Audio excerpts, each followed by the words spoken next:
Justin, as director of recruiting, I know there's an extensive process that goes on all year in building a recruiting class. Tell us a little bit about kind of how you go about building a class. Yeah. Well, I think first it starts with the coaches that are on the road that have an area as they go through the class before, then identifying those individuals in next year's class. And so they come back, they'll communicate with our recruiting department, consists of myself, Ian McGrew, and then a litany of assistants that they're the best group in the country, we feel. So anyway, but there's some guys that we're going to have to uncover by turning over some rocks and that are not as highly regarded. And so that's where the recruiting department comes in, and also the graduate assistants that are assigned to those coaches that are out on the road. And so sometimes it's just looking up rosters and body types that might fit what we're looking for in our system, watching their film, having a good eye for who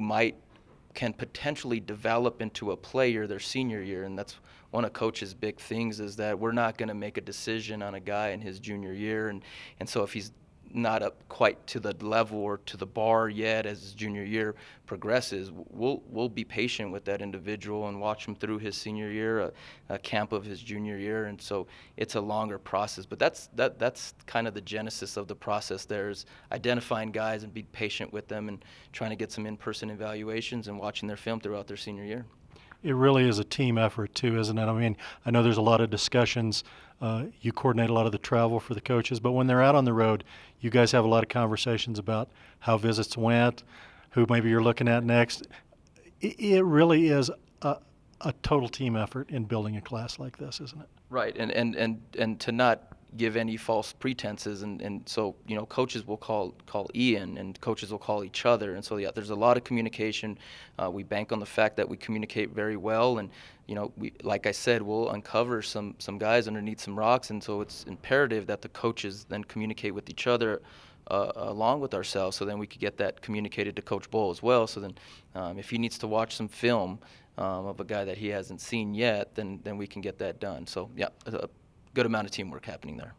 How rewarding is it to this is the start of the final signing period? You got 24 of your 25 slots filled. How rewarding is that? Well, I think if you look at it and you look at your targets and this is what we wanted to get done, it's rewarding to know that you got what you wanted to get done in the outset. There was a goal, we got it done, but shoot, we were in there yesterday looking at the 2020 guys, and so for some in that process, there's some programs that have moved on forward a little further than what we had, or a little earlier than what we had. But our process is our process, and so although rewarding, we're working on the next class already.